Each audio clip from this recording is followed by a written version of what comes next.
என்னோட பேரு Dhanalakshmi. അവിടെ തൂത്തുക്കുടി അല്ലേ സ്വദേശം? தூத்துக்குடி. நான் படிச்சது தூத்துக்குடி பக்கத்துல ஒரு ஒரு ஊராட்சி விளாத்திகுளம். என் ஊராட்சி ஒன்றிய தொடக்கப்பள்ளி கவர்மெண்ட் ஸ்கூல் தான். வீட்டில் அண்ணன் அக்கா நான் அம்மா எல்லாம் இருக்காங்க. இப்பயும் இருக்காரா? இருக்காங்க. அம்மா அப்பா எல்லாம் இருக்காங்க. அப்பா மேஸ்திரி, അമ്മ வந்து വ്യവസായം സാറിന്റെ വിഷയങ്ങൾ ഉണ്ടല്ലേ. അമ്മ സ്കൂൾ കഴിഞ്ഞതിന് ശേഷം 8ാം ക്ലാസ് കഴിഞ്ഞതിന് ശേഷം പിന്നെ പഠിപ്പ് നിർത്തിയോ?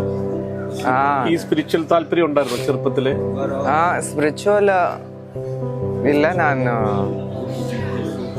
கொஞ்சம் டீஃப் இறங்கியாச்சு. அது பூஜை புனஸ்காரம் விஷயங்கள்லாம் அது வெயிட் செய்யும். எப்போ மார்கழி மாதம் வரும், பூஜை எப்போ நடக்கும் கோவில், எப்போ வெள்ளிக்கிழமை வரும், எப்போ கோவிலுக்கு போக மாதிரி வெயிட் பண்ணிட்டே இருந்தேன். அது அப்படியே பூஜைக்கு போயிட்டு அதை பழகி അതേ ഒരു ഇൻട്രസ്റ്റ് ആയിடுச்சு. അപ്പൊ അവിടുന്ന് ഫസ്റ്റ് എങ്ങോട്ടേക്കാ പോയത്?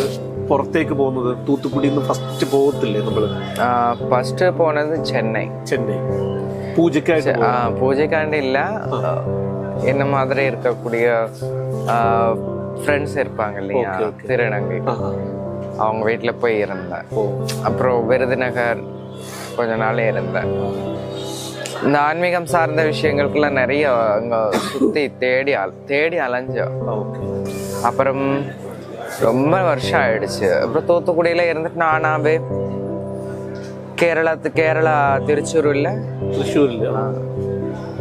அங்கே இருந்து ஒருத்தர் பழக்கமானார் சின்ன வயசுல.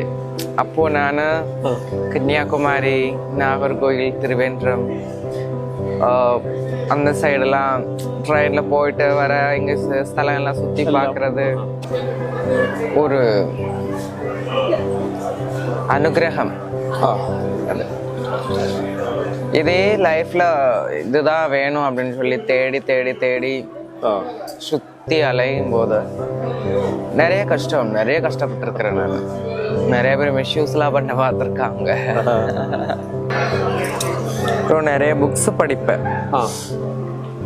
இந்த ஆன்மீக சம்பந்தம், தமிழ், இங்கிலீஷ், ஆன்மீக சம்பந்தமான புக்ஸ்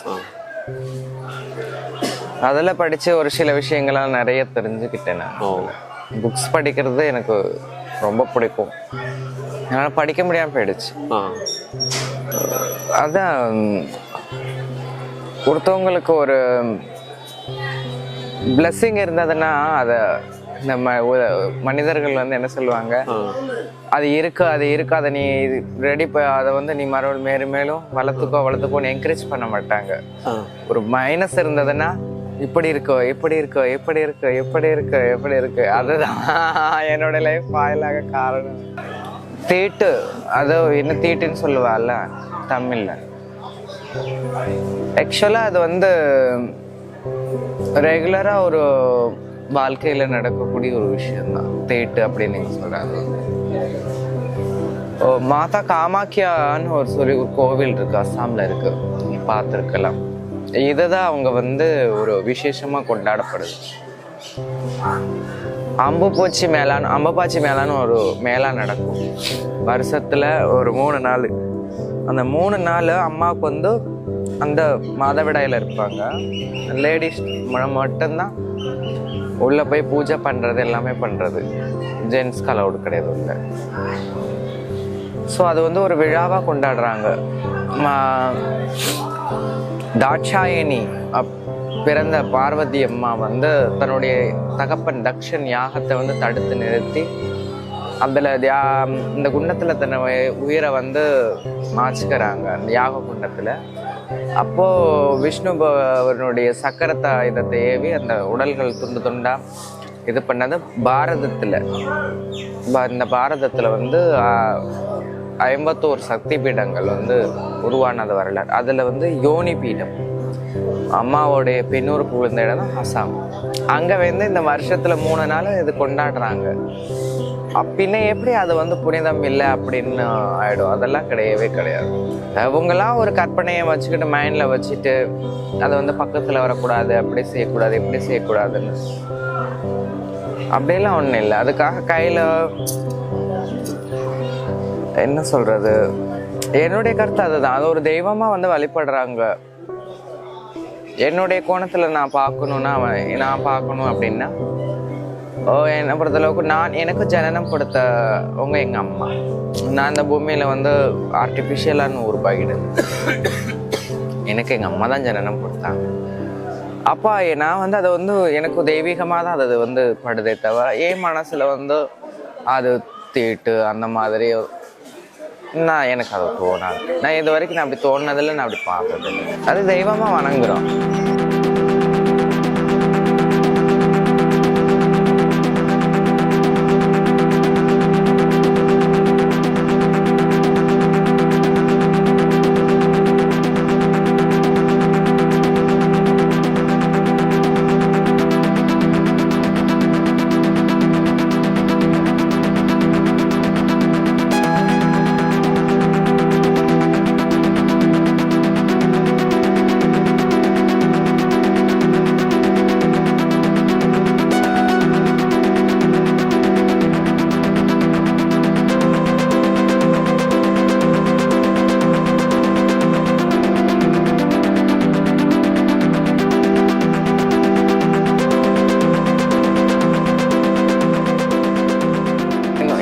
தமிழ்நாடு, இன்னொருத்தவங்க நேபாளில இருந்து வந்திருந்தாங்க. பட் அவங்கெல்லாம் போனதுக்கு அப்புறமேட்டு அது தெரியுது, ஆஹா இவங்க சொல்லி கொடுத்தது வந்து நமக்கு வந்து தீட்சை கொடுத்துருக்குறாங்க. ஒவ்வொரு விஷயம் வந்து இது இப்படிதான் இருக்கும் அப்படின்னு முன்னாலே தெரிஞ்சுக்கிட்டு அது பண்ணுனா அது வந்து நமக்கு தெரியும். சரி இதுதான் அப்படி சொல்லி அது கொஞ்சம் நல்லா கான்சன்ட்ரேஷனை இருந்து பார்த்து கஷ்டப்பட்டு கற்றுக்கிட்டு ஏதோ யதார்த்தமாக வராங்க. அவங்களுக்கு இதுதான் அப்படி ஏதோ சொல்லி கொடுக்குறாங்க, சரி சொல்லி கொடுக்குறாங்க கற்றுக்கோ, இது ஏதோ ஒரு விஷயம்னு நினச்சிட்டு இருந்தேன். பட் ஆனால் அதுதான் தீட்சை அப்படின்னு சொல்லி எனக்கு தெரியாது. அவங்க போனதுக்கு அப்புறமேட்டு தான் இன்னொருத்தவங்களுக்கு அதை நேரடியாக பண்ணும்போது பார்க்கும்போது தான் நமக்கு ஆஹா இதுதான் தீட்சை கொடுக்கறது அப்படின்னு எனக்கு ஒரு 3-4 மாதத்துக்கு அப்புறமேட்டு தான் எனக்கே தெரியும். அது மனசில் 15 திருப்பி நம்மள அறியாமலே அந்த விஷயங்களை வந்து நம்ம சொல்லுவோம். எது ஜெபம் பண்ண இல்லையோ ஏதோ சாமி கும்பிடையில சொல்லுவோம். எதுக்காக அந்த மந்திரங்கள் வருது அப்படின்னு யோசிக்கும் போது அது ஒரு மந்திரம். அதை வந்து நமக்கு வந்து சூழ்ச்சிம முறையாக வந்து நமக்கு சொல்லிட்டு போகிறாங்க. குருமார்கள் அப்படிங்கிறவங்க வந்து உட்காந்து ஒரு குருகுலத்தில் உட்காந்து உபதேசம் பண்ணி ஒருத்தவங்க டீச்சராக இருந்து சொன்னாங்கன்னா அதை நம்ம கேட்டுக்க மாட்டோம். அவங்க சொல்கிறாங்க அவ்வளோதான், நம்ம கேட்டுக்கிட்டோம், எழுதி வச்சாச்சு, இன்றைக்கி படிச்சுக்கலாம், அந்த மாதிரி இருக்கும். ஆனால் எனக்கு வந்து எப்படின்னா இப்படி வர்றவங்க வந்து எதாவது சொல்லுவாங்க, மனசில் வந்து அந்த மந்திரங்கள் பதிஞ்சிடும். என்ன அறியாமல் நான் எங்கோ ஒரு இடத்துல வந்து அந்த மந்திரத்தை வந்து அந்த சுவாமிக்கு வந்து சொல்கிறது, ஜபம் பண்ணுறது, அந்த இது வந்து பண்ணுவேன். இது ஒரு மந்திரம் நம்ம வந்து ஜபம் பண்ணால் நமக்கு மைண்டில் ஃபிக்ஸ் ஆகிடும், நமக்கு அது வந்து செட் ஆகிடும். அப்போ அந்த மந்திரத்தால் உபயோகம் என்ன அப்படிங்கிறத ஆராய்ச்சி பண்ணுறதை விட அந்த மனசை வந்து பதிஞ்சு வச்சுக்கிறணும் அப்படின்னு சொல்லி அப்படி யதார்த்தமாக வந்து சொல்லிட்டு போகிறது வந்து நமக்கு வந்து குருவாக இருக்கிறாங்கங்கிறது நமக்கு அப்புறம் தான் தெரியுது. அது ஒரு சூழ்ச்சமமான முறையில் வந்து சொல்லிட்டு போயிடுறாங்க. அப்படிதான் எனக்கு நடந்தது. என் லைஃப்பில் போயிடுறாங்க. ஒரு 6 மாதம் முன்னால் எல்லா குருவும் வந்துட்டாங்க. தமிழ்நாட்டில் குரு இருக்கிறாங்க. ஒரு குரு எங்கள் குரு வந்து இருக்கிறாங்க. அவங்கள வந்து நான் நேரடியாக போய் பார்த்துட்டு வந்துடுவேன். அவங்க இருக்கிற கோவில் எல்லாம் இதெல்லாம் எனக்கு தெரியும். மற்றவங்க இங்கே அந்த காசிக்கு வராங்க போகிறாங்க, அவங்கள எங்கே இருக்கிறாங்க என்ன ஏது அப்படிங்கிறதெல்லாம் வந்து தெரியல. ஆனால் அந்த கரெக்டாக அந்த தரிசனம், அவங்களுடைய தரிசனம் எனக்கு கிடைச்சிது. இரவு நைட்டு 12 மணிக்கு எப்படி ஒரு பகல் முடிஞ்சு ஒரு பகல் தொடங்குது, ஒரு இரவு முடியுது. ஒரு நாள் முடிஞ்சு வர நாள் தொடங்குற நேரம் வந்து கரெக்டாக நம்ம இந்த பூமியோட காலண்டர் படி 12 மணி வந்து ஒரு பொழுது முடிஞ்சு மறு பொழுது தொடங்கும் நேரம். அந்த நேரம் ரொம்ப நல்ல நேரம் அப்படின்னு சொல்லி நம்ம ஆன்மீகத்தில் மாந்திரிக விஷயங்களுக்கு அந்த நேரம் மிக ஒரு நல்ல ஒரு நேரமாக இருக்கு. அப்புறம் அதுல இருந்த 3 மணி அது வந்து பிரம்ம முகூர்த்தம். அந்த நேரம் வந்து சூரியனுடைய கதிர்கள் வந்து டைரக்டா பூமியில விழுகிற நேரம். அது வந்து பிரம்ம முகூர்த்தம் அப்படின்னு சொல்லி அந்த நாள்ல வந்து குறிச்சு வச்சிருக்கிறாங்க. அந்த நேரத்துல வந்து நம்ம செய்யும் போது அந்த சூரியனுடைய கதிர்கள் வந்து டைரக்டா பூமியில விழுகுமா, அந்த நேரம் வந்து சூரியன் வந்து விழுகுமா. ஆனா அந்த பூமியில நம்ம இருக்கிறவங்களுக்கு தெரியாது.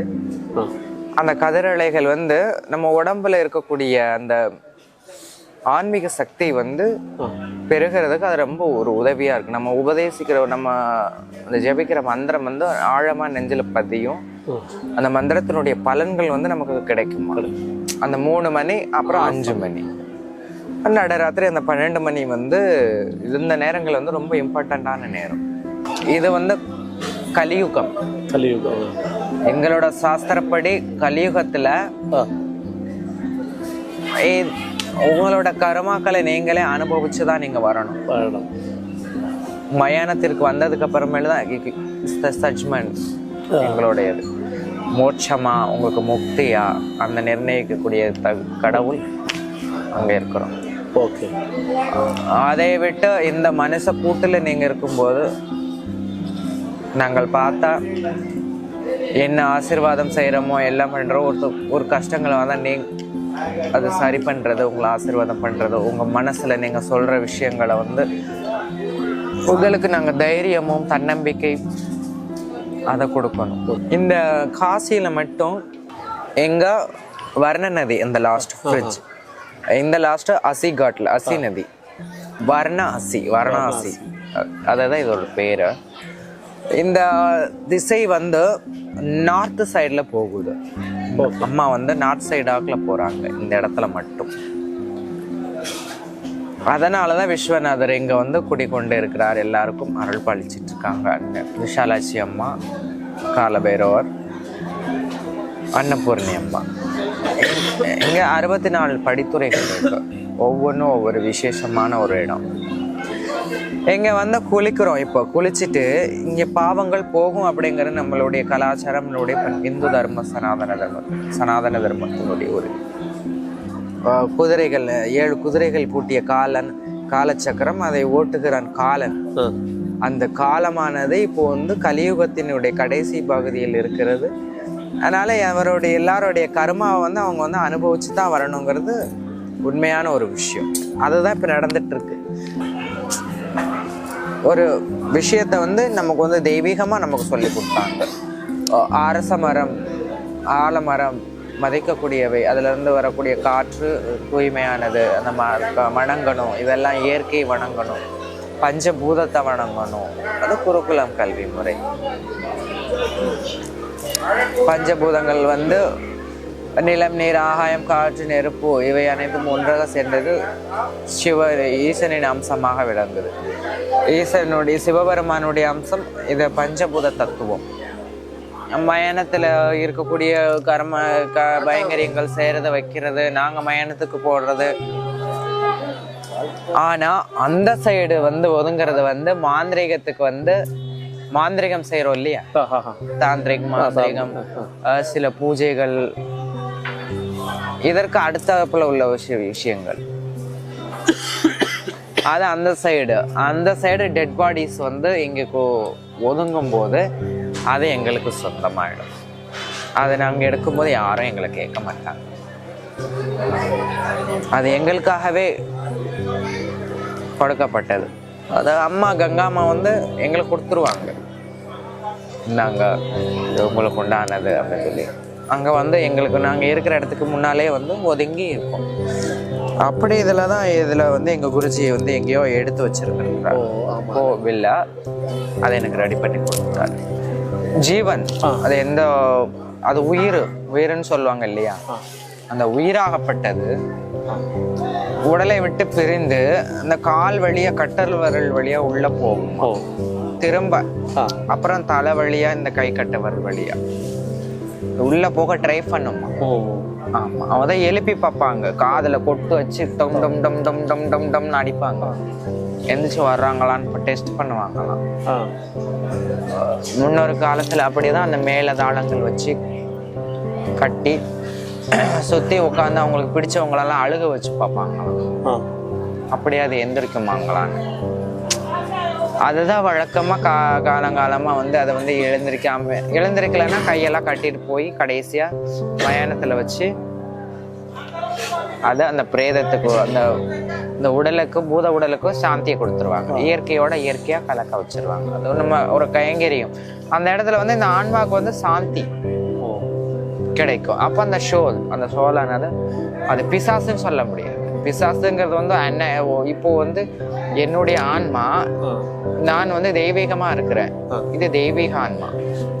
இது தீய எண்ணங்களோட தீய இதோட நம்மளாம் செத்து போயிட்டு அவங்க நல்லா இருக்கக்கூடாதுன்னு சொல்லி அவங்களை பயங்காட்டணும் ஊவா ஒரு இப்போ வந்து நல்ல எண்ணங்களோடைய இருக்கக்கூடியவங்க வந்து நல்ல எண்ணங்களோட சாகிறாங்க. ஒரு தெய்வமாக அவர் சமாதியை வைக்கிறார்கள், சமாதியை வச்சு பார்க்குறாங்க, ஃபோட்டோ வச்சுக்கோங்க. இன் ஆஃப் த கேரக்டர் எப்படி நீங்க வாழ்ந்தீங்க, உங்களுடைய கர்மாக்களை வைத்து அது தீர்மானிக்கப்படுது. இந்த இடத்துல இப்படி ஒரு கோவில் நம்ம கட்டணும், இதை வந்து இந்த அஸ்திவாரம் போடணும், இதை போட்டு இந்த பில்டிங்கை இப்படி கட்டணும், இதில் இவ்வளோ அழகாக கொண்டு வரணும் அப்படின்னு சொல்லி அவனுடைய கற்பனைகளை வந்து நிஜமாக்கும் தன்மை பிரம்மன் படைக்கக்கூடிய சக்தி உண்டு மனிதனுக்கு. அதே மாதிரி ஒரு விஷயம் நடக்க போகுது அப்படின்னா முன்கூட்டியே தகவலை தெரிந்து ஜோதிடம், அஸ்ட்ராலஜின்னு சொல்லுவோம், ஜோதிடம், அஸ்ட்ராலஜி, அந்த ஜோதிடமா நாலு கோள்கள் அனைத்தையும் கணித்து இந்த நேரத்தில் இது நடக்கும், இந்த நேரத்தில் நடக்காது, இது இப்படி பண்ணனா இது நடந்து தீரும், இவ்வளோ பரிகாரம் இருக்கு, இதெல்லாம் கணித்து அதை தடுக்கும் சக்தி, அதாவது நாராயணனாக அதை தடுத்துடலாம், விதியை மதியால் வெல்லலாம் அப்படிங்கிற சக்தி மனிதனுக்கும். காத்தல், அடைத்தல், படைத்தல், இந்த மும்மூர்த்திகளுடைய குணங்கள், மும்மூர்த்திகளுடைய ஒரு அதீத சக்திகளும் இருக்கு. 7 சக்கரங்கள், 9 வாயிற்குடில். இந்த ஜீவனை எப்படி கொண்டு நிலைநிறுத்தணும், குண்டலினி சக்தியை எப்படி இயக்கணும், அதை எப்படி இந்த தன்னுடைய உயிரை வெளியே எடுத்துக்கணும். யமன் வந்து உயிரை எடுக்க வரான்னா அவர் நம்மளுடைய பர்மிஷன் இல்லாமல் அந்த உயிரை எடுக்க முடியாத அளவுக்கு சக்திகள் நம்மளிடத்துல இருக்கு. அதை எப்படி மேன்மைப்படுத்தணும், அதை நம்ம எப்படி மனிதனுடைய வளர்ச்சிக்கு பயன்படுத்தணும், அதை கொண்டு வரணும் வெளியில. எல்லா மனிதர்களுக்கும் உண்டு 7 சக்கரங்கள் உண்டு, குண்டலினி. இந்த ஹியூமன் பாடிங்கிறது வந்து அவ்வளோ ஒரு விசேஷமான ஒரு உடம்பு, யாருக்கும் கிடைக்காத ஜனனம். மற்ற ஜீவன்களால் வந்துட்டு இந்த போல் அறிவு சார்ந்த விஷயங்களெல்லாம் இந்த மாதிரிலாம் பண்ணி ஒரு படைக்கும் திறன், காக்கும் திறன், இந்த அழிக்கக்கூடிய திறன், இந்த இதெல்லாம் மற்றதுக்கு வந்து யோசிக்காது. பறவைகள் எடுத்துக்கிட்டிங்கன்னா முட்டை போடும், குஞ்சு பொறிக்கும், அது வேறு இடத்துக்கு போகும், முட்டை போடும், குஞ்சு பொறிக்கும். ஆடாக இருந்தால் மேய்ஞ்சிட்டு வரும், கட்டி போடுவாங்க, அது அதனுடைய உணவுச்சங்கள் எதுவோ அதன்படி வாழும். ஆனால் மனிதன் மட்டும் அப்படி கிடையாது. அந்த பூமியில் வந்து மிக அழிக்க முடியாத அளவுக்கு அசாத்தியமான விஷயங்கள் எல்லாம் படைக்கிறாங்க. அந்த அளவுக்கு வந்து ஒரு மனிதனுக்கு வந்து அறிவாற்றல் உண்டு. அதை நம்ம பயன்படுத்தணும் நல்ல விதத்துக்கு. இந்த பூமியில வந்து நம்மளுடைய வாழ்நாட்கள் வந்து 100 ஆண்டு காலம் அப்படிங்கிறது சாத்தியம் இல்லை. இப்போல்லாம் சிறு வயதிலே இதாகிடுது. அதாவது நம்ம வந்து இந்த பூமியில வந்து நன்மை, அதாவது அடுத்த ஜென்ரேஷன் நம்ம வாழ்ந்து முடிச்சிட்டோம், அடுத்த வரப்போறவங்க யாரு, அடுத்து அவங்களுக்கு என்ன செஞ்சு வைக்கலாம், அந்த மாதிரி மனிதனுடைய வளர்ச்சிக்காக யோசிக்கணும். அதுதான் ஒரு மனிதனுடைய வேலை. ஒரு மனிதன்கிறவன் இப்படித்தான் இருக்கணும் அப்படின்னு ஒரு வழிமுறைகள் இருக்கு இல்லையா, அந்த மாதிரி இருக்கணும். இவ்வளோ விஷயங்கள் இருக்கு. ஒரு சாதாரண மனிதன்னா வரும் மனுஷன் கிடையாது, எல்லாருக்குள்ளேயும் இவ்வளோ சக்திகள் இருக்கு. அதை எப்படி வெளிக்கொண்டு வரணும் அப்படிங்கிறது தான் விஷயங்கள் இருக்கு. ஆன்மீகத்தின் வழியாக நம்ம வெளிக்கொண்டு வரலாம், படிக்கலாம். ஒரு சாதாரண அப்படிங்கிற நம்ம நினைக்கிற ஒரு சின்ன வயசுல இருந்தேமும் அவங்களுடைய படிப்பு சார்ந்த விஷயங்களை அவங்க படித்து கொஞ்சம் கொஞ்சமாக படித்து சில விஷயங்கள் தெரிஞ்சுட்டு அவங்க அதில் இன்ட்ரெஸ்ட் ஆகி டாக்டர் ஆகுறாங்க, சயின்டிஸ்ட் ஆகுறாங்க, ஃபோட்டோகிராஃபர் ஆகுறாங்க. எல்லாமே வந்துட்டு ஒரு சில விஷயங்களை வந்து நல்ல எண்ணங்கள், நல்ல எண்ண அலைகளை வந்து நம்ம கொடுக்கணும் ஒரு மனிதனுக்கு. அதை நம்ம செய்யணும். ஒவ்வொரு மனிதனுடைய கடமை. இப்போ நீங்கள் எங்கிட்ட பேசிக்கிட்டு இருக்கீங்கன்னா நான் உங்ககிட்ட வந்து ஏதோ நான் அதை செஞ்சிருவேன் இதை செஞ்சிருவேன் அப்படி இப்படி அப்படிங்கிறதெல்லாத்தையும் விட அடுத்தவர்களுக்கு என்ன பயன்பாடு இருக்குது இந்த உலகத்தில், என்ன பயன்பாடுகளை நம்ம கொண்டு சேர்க்கணும், என்ன கருத்து கொண்டு சேர்க்கணும், எது உபயோகப்படும். ஷீடர்களாக இருந்தாலும் சரி, மற்ற வர்றவங்களாக இருந்தாலும் சரி, தவறான எண்ணங்களை அவங்க மனசுலேருந்து எடுத்து தூக்கி போட்டுட்டு அவங்க அது மறைச்சிட்டு நல்ல எண்ணங்களை அவங்களுக்கு கொடுக்கணும். இல்லை இது நெகட்டிவாகவே நீங்கள் நினச்சிட்டு இருக்கீங்க, எனக்கு அப்படி ஆடுமா, அதெல்லாம் இல்லை, அப்படியெல்லாம் நடக்காது, நல்லது நடக்கும், என்னை நம்பி வருகிறார்கள், என்னை நம்பி என்கிட்ட வந்து ஒரு பிரச்சனை சொல்கிறாங்கன்னா நல்லது நடக்கும் அப்படிங்கிறது வந்து அவங்களுக்குள்ள அந்த என்கரேஜ் பண்ணுறது, தன்னம்பிக்கை கொடுப்பது, நம்பிக்கை கொடுக்கணும். நல்லா இருப்பீங்க, கவலைப்படாதீங்க, நான் இருக்கேன், கவலைப்படாதீங்க, இறைவன் இருக்கிறார், கவலைப்படாதீங்க, எல்லாம் சரி பண்ணி கொடுத்துருவார். அந்த இதை தான் நம்ம வந்து செய்யணும். இதெல்லாம் ஒவ்வொரு மனிதனுடைய அது பாசத்தை காட்டுது. அது வந்து அதனுடைய தன்மை என்ன, ஒரு தடவை சாப்பாடு கொடுத்துட்டோன்னேமோ அந்த இது வந்து மறுபடியும் நமக்கு சாப்பாடு கொடுப்பாங்க அப்படிங்கிற ஒரு நம்பிக்கை, ஒரு இதில், ஒரு விசுவாசத்தில் அது ஒரு நம்மளை ஒரு ரட்சிக்குது. இன்னொருத்தவங்க யாரும் நம்மளோட வந்து அதை ரட்சிக்கும், நம்மளை வந்து பாதுகாக்கும். அது வந்து அந்த ஒரு குணாதிசயம், அது வந்து ஒரு நல்ல ஒரு குணாதிசயம் அதுகிட்ட இருக்கக்கூடிய ஒரு விஷயம். அதை கற்றுக்கணும். அந்த மாதிரி இந்த காக்கங்கள் பார்த்தீங்கன்னா ஒரு சாப்பாடு வச்சிங்கன்னா எல்லா காக்காவையும் கூப்பிட்டு அது வந்து சாப்பிடும். அதெல்லாம் அந்த விஷயத்தை வந்து அதுகிட்ட நம்ம கற்றுக்க வேண்டிய விஷயம். அது காகம் அது தனக்கு எனக்கு வேணும், எனக்கு மட்டும்தான் அப்படிங்கிறதோட தனக்குங்கிற தேவை பூர்த்தி போக கொஞ்சம் இருக்கா, சரி நீங்கள் கொஞ்சம் வச்சுக்கோங்க, அது அப்படி இருக்கணும். அது காகத்திட்ட நம்ம கற்றுக்கணும். ரொம்ப ஒரு அருமையான ஒரு விஷயம். அதெல்லாம் இயற்கையை நமக்கு நிறைய பாடங்கள் கற்றுக் கொடுக்கும். தண்ணீர் இருக்கு, பெருகி ஓடுது, ஒவ்வொரு துளியாக சேர்ந்து சேர்ந்து சேர்ந்து சேர்ந்து பெருவெள்ளமாக மாறுது. அதுவா ஒரு இடத்துல தங்கி இருக்கணும் அப்படின்னு நினச்சி ஒரு பள்ளத்தில் போய் தங்கி இருந்தால் தான். ஓடணும்னு நினச்சேன்னா அதை தடுக்க முடியுமா, அடித்து தும்சம் பண்ணிட்டு போயிடும். அந்த மாதிரி இயற்கைக்கு வந்து நமக்கு நிறைய விஷயங்கள் கற்றுக் கொடுக்கும். வாழ்க்கை இப்போது சென்னையில் நிறையா தண்ணி வந்துச்சு, சுனாமி வந்துச்சு, இந்த மாதிரி விஷயங்கள்லாம் நடந்தது பூமியில், இயற்கை சீற்றங்கள். இப்போல்லாம் ஒரு மனிதனாகப்பட்டவனுக்கு தேவைப்பட்ட விஷயம் சாப்பாடு, இருக்கிறதுக்கு இடம், அதுதான் தேவைப்படுச்சு. அதை விட பெரிய பொன் பொருள் நகை அது பணம் அதெல்லாம் யாருமே தேடலை அந்த டைமிங்கில்.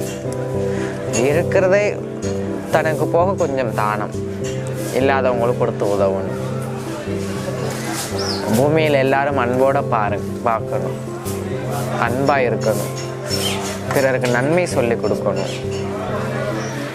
வளர்கின்ற அடுத்த தலைமுறைகளில் நல்ல விஷயங்களை கொண்டு சேர்க்கணும். இந்த பூமியை அடுத்த தலைமுறைகள் வரும்போது இதை நம்ம எல்லாத்தையும் அழிக்கக்கூடாது, எல்லாத்தையும் உருவாக்கி வச்சுட்டு போகணும். அதுதான் நம்ம இந்த பூமியில் பிறந்ததுக்கு நம்ம பண்ணக்கூடிய மிகப்பெரிய ஒரு விஷயம். இயற்கை தான் கடவுள் தான் இயற்கை. எல்லா உயிர்களுக்குள்ளேயும் ஜீவனாக, ஜீவாத்மாவாக, பரமாத்மாவாக ஒவ்வொரு உயிருக்குள்ளேயும் ஜீவனாக இருக்கிறார் இறைவன். அதுதான் உண்மை. இதெல்லாம் புரிஞ்சு ஒருத்தருக்கு ஒருத்தர் அன்பாக நடந்துக்கணும். ஏதாவது இந்த பூமியில் வந்து நம்ம அடுத்தவங்களுக்கு நல்ல விஷயங்கள் செய்துட்டு போகணும். அவ்வளோதான்.